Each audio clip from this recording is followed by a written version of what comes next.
Java Learning Series Day 8 Else If Statement.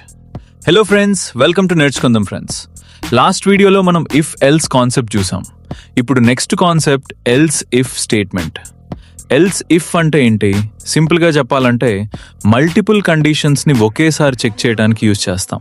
Example చూద్దాం. ఒక student marks base చేసి grade decide చేద్దాం. Marks equals 85. ఇప్పుడు కండిషన్స్ చెక్ చేద్దాం. మార్క్స్ 90 కన్నా ఎక్కువ ఉంటే గ్రేడ్ ఏ మార్క్స్, 70 కన్నా ఎక్కువ ఉంటే గ్రేడ్ బి మార్క్స్, 50 కన్నా ఎక్కువ ఉంటే గ్రేడ్ సి, లేకపోతే ఫెయిల్. ఇక్కడ ఇంపార్టెంట్ ఏంటి అంటే కండిషన్స్ టాప్ నుండి చెక్ అవుతాయి. ఫస్ట్ ట్రూ అయిన కండిషన్ మాత్రమే ఎగ్జిక్యూట్ అవుతుంది. సింపుల్గా గుర్తుపెట్టుకోండి, else if arrow multiple conditions కోసం యూజ్ చేస్తాం. నెక్స్ట్ వీడియోలో మనం నెస్టెడ్ ఇఫ్ కాన్సెప్ట్ని సింపుల్గా చూద్దాం. ఫాలో నేర్చుకుందాం ఫ్రెండ్స్. కలిసి మన ఐటీ కెరియర్ బిల్డ్ చేసుకుందాం.